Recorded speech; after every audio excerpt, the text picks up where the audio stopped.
We are now in day 3 of the Democrat-led government shutdown. The Democrats continue to recklessly hold the American people hostage over their demands to give illegal aliens free health care. Republicans are fully unified behind passing nonpartisan clean funding bill, the exact same bill that Democrats approved back in March to reopen the federal government. But those same Senate Democrats are now voting against this clean funding bill and keeping the people's government closed. I understand Democrats will have an opportunity very shortly here to change course, and we hope that they will. There are significant personal impacts on millions of Americans as a result of this current government shutdown. The 1.3 million men and women of America's Army, Navy, Air Force, Marine Corps, Coast Guard, and Space Force who serve honorably and put their lives on the line to defend us all are not being paid. Military families are already seeking out food assistance because of financial anxiety caused by this Democrat shutdown. According to new reporting from the Military Times, staff members at the Armed Services YMCA food pantry distribution location near Fort Hood in Texas found a line of military families stretched around the side of the building yesterday at 5 in the morning. According to the staff who work there, that is, quote, not happened ever. They've already had a 34% increase this week over past weeks. President Trump and Republicans fundamentally believe we have a sacred responsibility to protect and provide for our military families with the resources they need to thrive. If Democrats believe in this very simple premise too, they should end this shutdown immediately.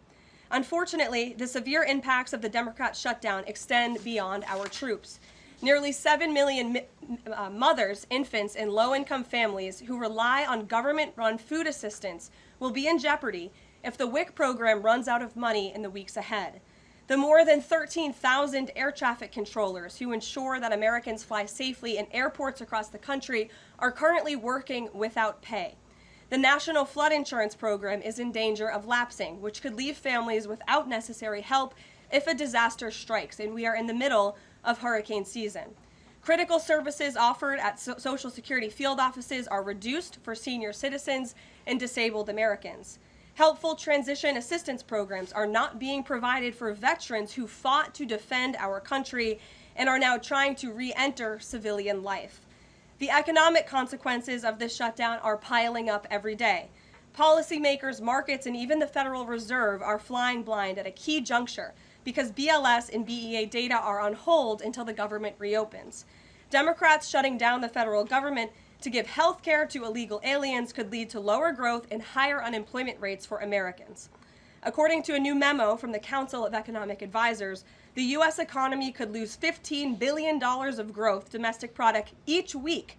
Every single week, the Democrat shutdown extends, with a month-long shutdown leading to an additional 43,000 unemployed people. Small businesses are likely to encounter delays in receiving federal loans. Mortgage applications will likely shrink. And just this morning, Business Roundtable, an association of more than 200 CEOs of Americans' leading companies representing every sector of the U.S. economy, put out a statement urging Congress to pass the clean CR that will once again come before them in the Senate floor in just a few moments. Quote, a fully functioning government is essential for American businesses, workers, and consumers, while policymakers continue working on a full-year funding package and other pressing issues. Again, that is a quote from the Business Roundtable. What's clear is that the Democrats' actions account to an intentional sabotage of our country and our people by shutting down our government. This madness must end. President Trump and Republicans are calling on Democrats to reopen the government immediately on behalf of the American public. All we need are 5 Democrat senators to do the right thing and to stop this shutdown. Call your Democrat senator and tell them to vote yes to reopen the government. On another matter, despite the Democrat shutdown, President Trump's efforts to make America safe again continue. President Trump believes that American cities should be the safest places on earth, and he is committed to making this a reality. We've already seen that President Trump successfully made D.C. safe again in only a few weeks. That same crime crackdown will continue to happen in cities across the country and is happening in Portland, Oregon. President Trump will end the radical left's reign of terror in Portland once and for all. The president has directed Secretary Hegseth to provide all necessary troops to protect war-ravaged Portland and any ICE facilities under siege from attack by Antifa and other left-wing domestic terrorists. What's been allowed to happen in Portland, and we saw disturbing video footage of this last night, this is not peaceful protesting, this is left-wing anarchy that has been destroying this great American city for years, leaving police officers battered, citizens terrorized, and business properties damaged. Since early June alone, Antifa terrorists have laid siege to the ICE field office in South Portland.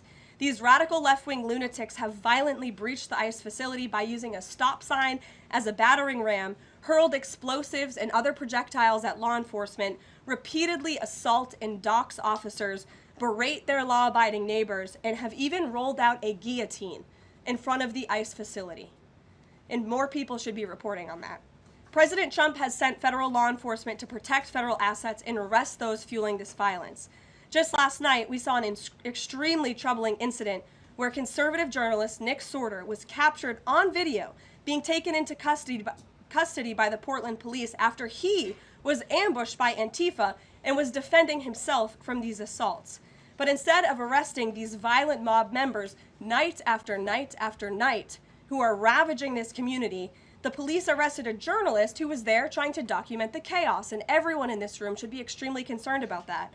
The Department of Justice spoke with that journalist this morning, and they will be launching a full investigation into his arrest. This incident is part of a troubling trend in Portland where left-wing mobs believe they get to decide who can visit and live in their city. It is not their city. It is the American people's city, and President Trump is going to restore that. I just spoke with the president about this, and he has directed his team here at the White House to begin reviewing aid that can potentially be cut in Portland. We will not fund states that allow anarchy.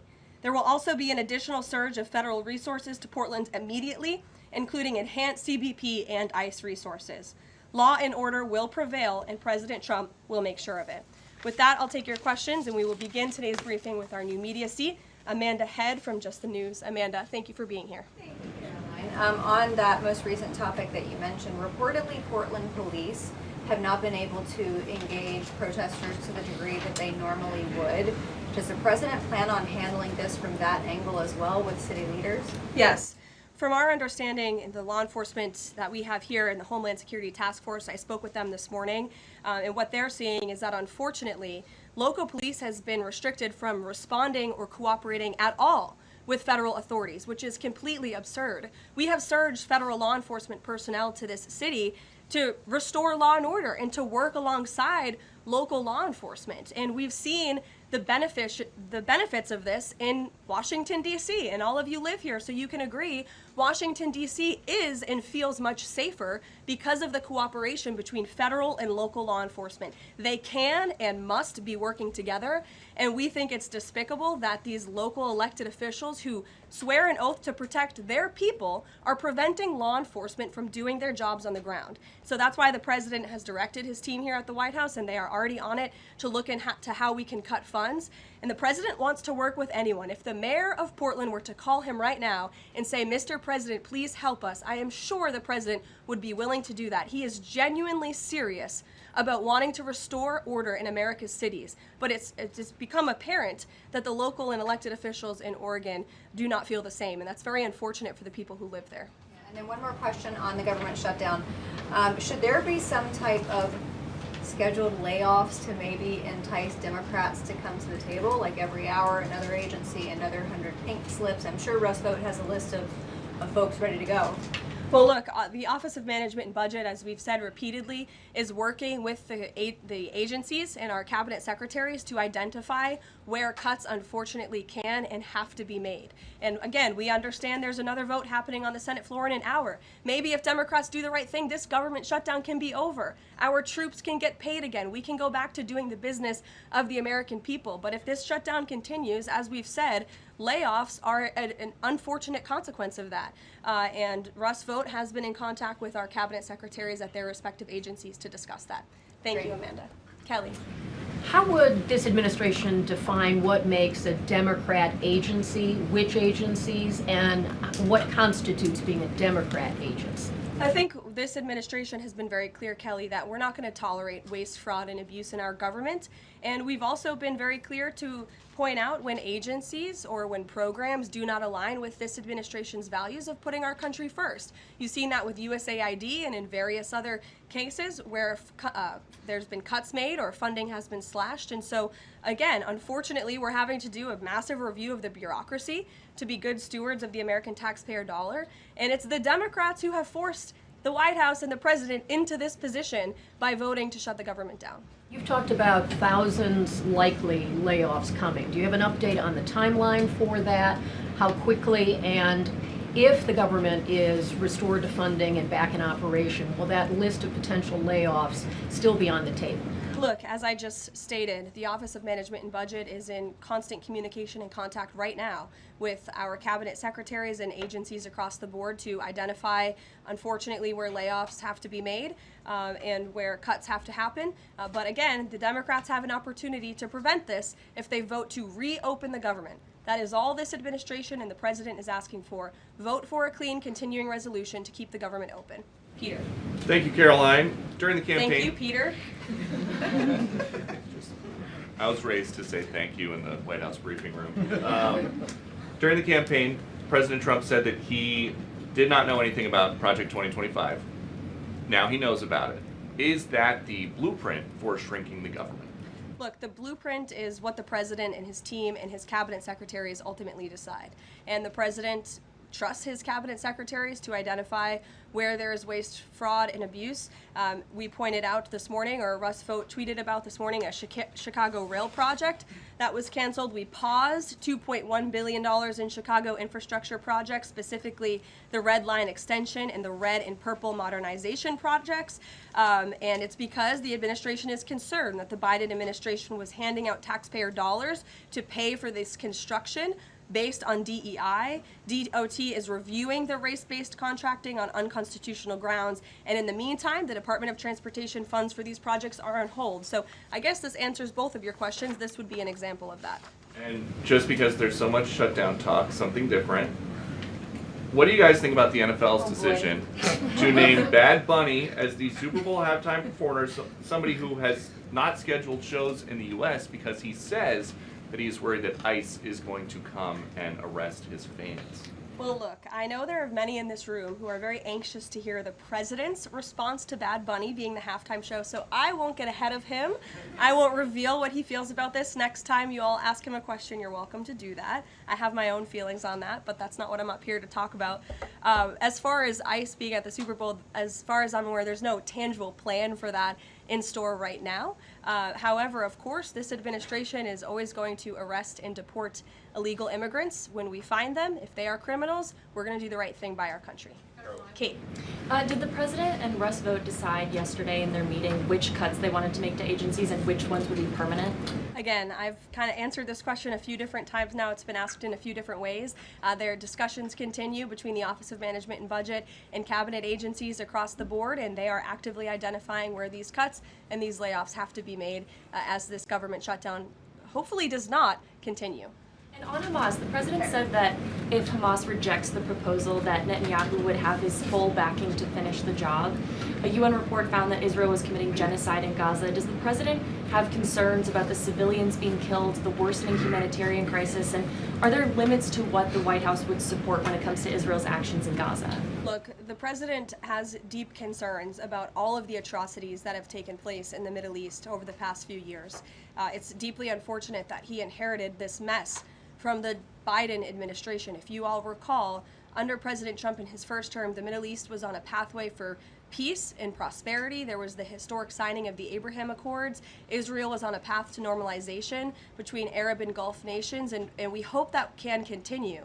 But right now, the president has made it very clear to Hamas that this is an acceptable and detailed proposal that they must accept, or the consequences are going to be very grave for them. And he has given them a deadline of Sunday evening at 6 p.m. When I was out here on Wednesday, I told all of you, I'll leave it to the president to make that red line, and he now has. I think the entire world should hear the president of the United States loud and clear. And Hamas has an opportunity to accept this plan and to move forward in a peaceful and prosperous manner in the region. And if they don't, the consequences, unfortunately, are going to be very tragic. Michael. Thank you, Caroline. Has the president declared war on international drug cartels? And if so, or if he will, does he feel he needs congressional approval? As the White House has said many times, the president has directed these actions, these strikes against Venezuelan drug cartels and these boats, consistent with his responsibility to protect the United States interests abroad and in furtherance of the U.S. national security and foreign policy interests. This is pursuant to his constitutional authority as commander-in-chief and the chief executive to conduct foreign relations. In each of these cases, Michael, the vessels have been assessed by the U.S. intelligence community to be affiliated with designated terrorist organizations engaged at the time in trafficking illicit drugs to our country. The president has been very clear, dating back to the campaign trail, that he is always going to do what's in the best interest of the American homeland. And he also promised the American people he was going to end the drug epidemic that has taken far too many American lives. And you're seeing those actions play out almost every single day here. One last question on the shutdown, Caroline. Hakeem Jeffries has said that President Trump is in the Presidential Witness Protection Program since the shutdown has begun. What's the White House's reaction to that? That's just more ridiculous fodder from Hakeem Jeffries. As you all know, because you're here every day, the president is literally working around the clock right now. I think he has a swearing-in ceremony, or he already did. He has several meetings on the books today. He literally works 24/7. Anyone who works in this place or covers this place, as you all do, knows that to be true. And Hakeem Jeffries and the Senate Democrats should get back to work in a few minutes and vote to reopen the government. Emily. Thank you, Caroline. You spoke earlier about the energy and infrastructure projects that Director Vogt paused. Will the White House agree to restore that funding as part of a deal to end the shutdown? Well, I won't make any agreements here. Senate Republicans are talking with their colleagues on the Democrat side, but right now, Russ Vought is doing what he's been tasked to do in the midst of this government shutdown, which is to look at funds that need to be temporarily halted or need to be canceled. And Chicago is just another example of that. Caroline? Go to Libby in the back. Thank you, Caroline. I have two questions for you, one on the FDA, but first on the shutdown. Sure. Will the administration, if this government shutdown ends, still move forward with firing thousands of federal workers? Look, as I've said repeatedly, Libby, right now we want the government to be open. Layoffs are an unfortunate consequence of a government shutdown, and it's something the administration is examining. If the government is reopened, we're going to get back to doing what we were doing last week and the week before, working on the issues that the American people care about. And then on the FDA, they just approved that new abortion pill, and it's causing a lot of uproar among Republicans. What is the president's response to that, and does the administration plan to have that FDA approval? Well, the Secretary of Health and Human Services, Bobby Kennedy, has put out several statements on this. The HHS's decision, it's not an endorsement of this drug by any means. They are just simply following the law. And as they put out in their statement, by law, the Secretary of Health and Human Services must approve a generic drug application if the application demonstrates the generic drug is the, quote, same as the brand name drug. Generic applicants are not required to submit independent evidence proving safety and effectiveness. As such, FDA's decision to approve a second generic version does not address the merits of the current safety program. HHS is reviewing adverse effects to ensure the FDA's required safety program for the drug is sufficient to protect women. This safety review equally applies to generic versions of this drug. So FDA and HHS are following the law. It's, again, not an endorsement of the drug itself. Mary.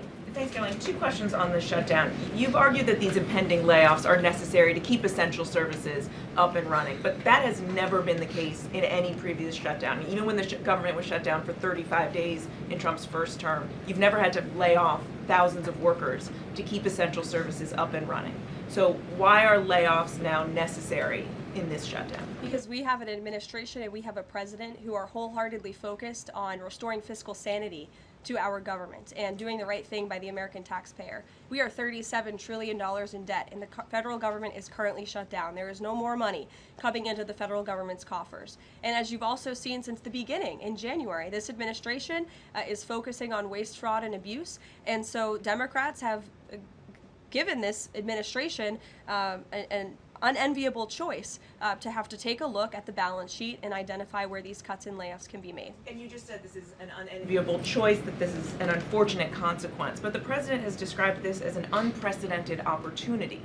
to lay off additional workers. He's posted a video likening Russ Vought to the Grim Reaper. So which is this? Is this an opportunity to fire more workers or an unfortunate consequence? Look, the president likes to have a little fun every now and then, and I think both things can be true at the same time. The Democrats have given the administration this opportunity, and we don't like laying people off. Nobody takes joy in that around here, and if you think that, then I think that's very sad. You view the White House and our staff as wanting to put people out of work. Nobody wants to do that, but sometimes in government you have to make tough decisions. Carrie.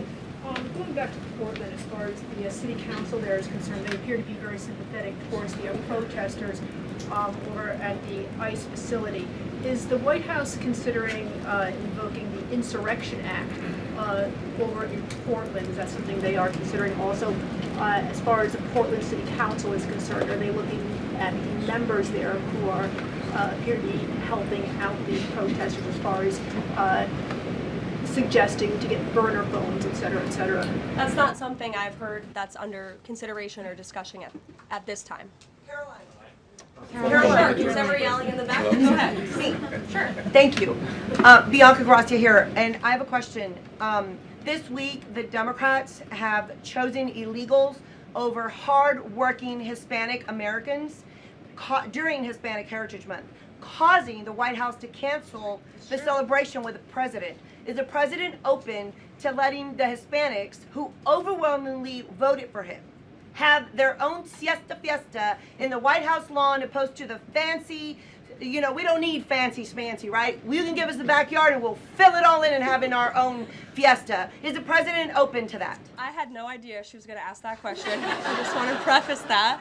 I've never met you. I just want to say that, but welcome to the briefing room. I love your energy.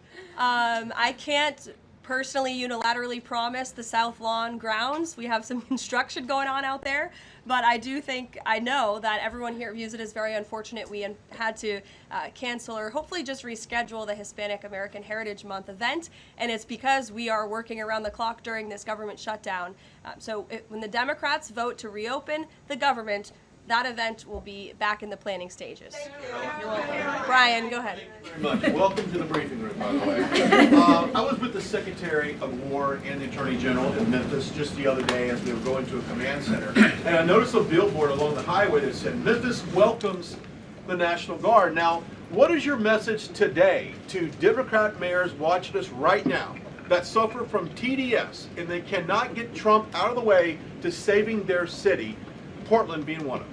They should do the right thing by their citizens, Brian. They should call the president, they should call the White House and say, we want to work with you. And in Memphis, we are seeing some cooperation. As you saw from that billboard, the people of Memphis are loving this, and they are very grateful for the federal government's efforts. And federal law enforcement is there. We're working alongside local law enforcement. We'd like to see it ramped up a little bit because we want to make progress, and we want to arrest as many bad criminals as we can.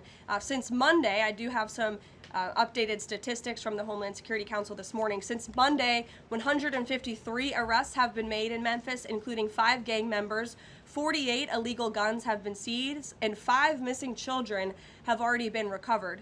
Last night, 60 arrests were made and 21 illegal firearms were seized. Arrests from last night include a suspect wanted for rape of a child under 13, first-degree murder, breaking and entering, aggravated assault, illegal drug possession, and many more. So we continue to see good results coming in through Memphis, and the president is very excited about making Memphis safe again.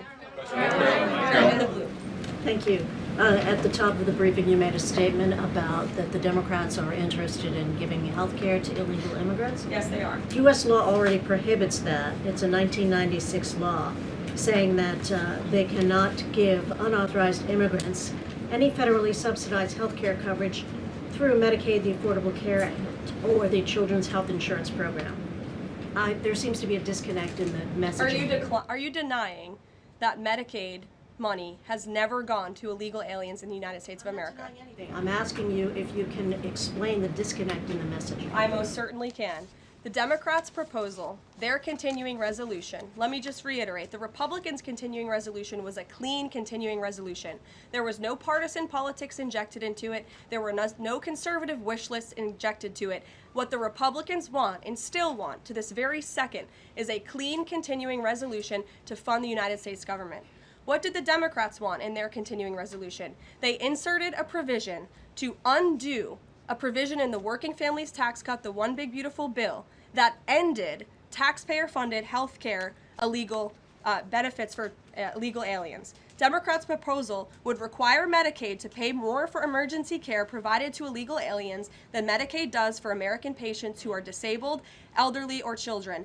And this bill would have also allowed California to continue a gimmick that funds its Medicaid for illegals program. Those are things that we ended, the Trump administration ended, with the passage and the signage of the One Big Beautiful Bill. And it is an undisputed fact, a fact that under the Biden administration, illegal aliens were absolutely receiving taxpayer-funded health care benefits. In fact, in fiscal year 2024, Medicaid costs for emergency services for illegal immigrants skyrocketed by 142% from the previous year to $9.1 billion. That's $9.1 billion taxpayer dollars that were going to emergency services for illegals. Between President Trump's last full fiscal year under his first administration and Joe Biden's last full fiscal year, Medicaid spending on emergency services for illegal immigrants nearly tripled. There was an increase of 196% between 2020 and 2024. And I have a chart here for you, and I'm more than happy to email it to you. I'd also like to add, because some were asking dishonest questions yesterday about emergency rooms. In Southern California, according to healthcare professionals in 2023, under the Biden administration, Southern California's, quote, entire healthcare system was being bombarded with illegal immigrants and forcing American patients to endure longer wait times. In Denver, Colorado, the CEO of Denver Health stated that 8,000 illegal immigrants made 20,000 visits to the city's health system in 2023, leaving an uncompensated bill totaling over $10 million. So when a illegal alien goes to the emergency room, who's paying for it? The American taxpayer. The main safety net hospital in Denver had to turn away patients due to the massive influx of illegal immigrants into the community. And UC Health Hospitals in 2024 reported their system was under stress from an increasing number of migrants. As a result, according to the head of emergency departments and urgent cares across the hospital system, quote, access is impeded for everyone. These are healthcare professionals who dealt with this directly, and there's a lot more where that came from. It is an undisputed fact that Democrats want to give taxpayer-funded healthcare benefits to illegal immigrants, period. Ed. Yeah, thank you, Karoline. Is the president talking directly to Democratic senators to try and get their vote for a clean CR? The Senate Republicans are speaking directly with moderate Democrats. I understand those conversations have become very serious, and we hope positive in the right direction so that Democrats will do the right thing. I don't know if you saw overnight a refinery in California went up in flames. Is the president going to help the governor should gas prices spike, or could he help the governor? Look, I know the administration and the White House are aware of that situation that took place. I don't have any announcements for you, Ed, on that. Has the president seen the first draft of the commemorative coin that the Treasury is doing for the 250th anniversary? It has his face on it. Oh, I'm not sure if he's seen it, but I'm sure he'll love it. Kara. Thank you, Caroline. It's now being reported that former President Biden's DHS and TSA placed peaceful January 6 protesters and even Americans who refused to wear masks during COVID onto watch lists usually reserved for terrorists. Most of these people were not charged with crimes. Does the White House have a comment on the prior administration violating the free speech and due process of these Americans? And where is the outrage from the left that claims to stand for due process and free speech? And after that, I have another question about protecting journalists from Antifa. Sure. Well, Kara, to your first point, please send me that report. That's certainly very concerning. I haven't seen it myself, but if indeed that was happening, it's something I'm sure the Department of Justice and the FBI would deem worthy of looking into. And journalists, as you mentioned earlier, are being increasingly attacked by leftist protesters. I was actually assaulted outside of President Trump's United Nations speech, and I think the White House is aware that in Portland, journalist was almost blinded by an Antifa protester. This has been a problem that's gone on for years, and police often say that their hands are tied. Does the White House have a plan or plan on issuing a statement maybe discouraging this violence against journalists out on the street like me and so many others in this room? Well, I hope that my statement earlier in the briefing served that purpose, but of course we condemn violence against anyone in this country, and journalists as well, who are exercising their First Amendment right. And there have been so many incredible independent journalists across the country who have gone undercover within Antifa and really have come to understand how this is a growing domestic terrorism threat inside of our country. And I would encourage maybe some of you in this room to get outside the Beltway and go do some of that undercover investigative reporting, because it is really incredible what they found. I met with one of them in my office yesterday, and they're doing very dangerous work in difficult circumstances, and Antifa is a very violent group, as you've experienced and that many others in the media have as well. Christian. Yeah, thanks, Caroline. Following up on Libby, sort of on the other side of the abortion debate, has the president abandoned his campaign pledge to mandate insurance coverage for IVF services? No. Was there any update on that? We flew by that May EO deadline for the White House to produce a plan. I literally just read a statement from the Health and Human Services for Libby at least, as far as IVF goes. I'll check in with our policy team and we'll get you some updates. And then on Russia, how concerned is the White House that the Russian Navy seems to be escalating its provocation of NATO allies? I'm talking, of course, to the several close calls they've had with the Danish military during the EU leaders meeting in Copenhagen. It's something the administration takes very seriously, and we are constantly monitoring it. The National Security Council here at the White House is in constant correspondence with our NATO allies, and the president speaks to many of them as well.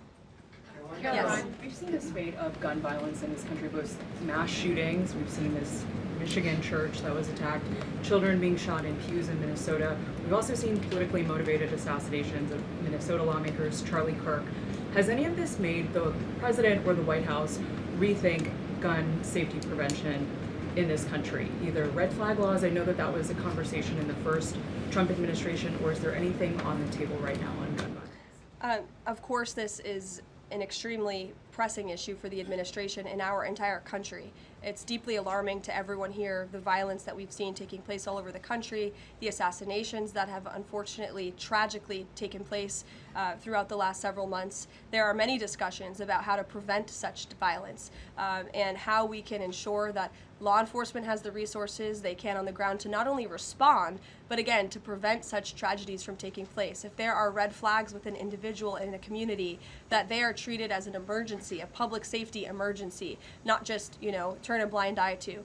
There's many other things we can do, but the administration and the president has always also made it clear he's always going to protect the constitutional right, the Second Amendment constitutional right of Americans to own guns. Would you advocate for Congress to pass a federal red flag law? Right now, they just incentivize states financially to have red flag laws, but I know Lindsey Graham has worked on this as a Republican. There are some Republicans that do support this kind of gun safety legislation. I don't want to get ahead of the president on any congressional action or any suggestion to Congress on that matter.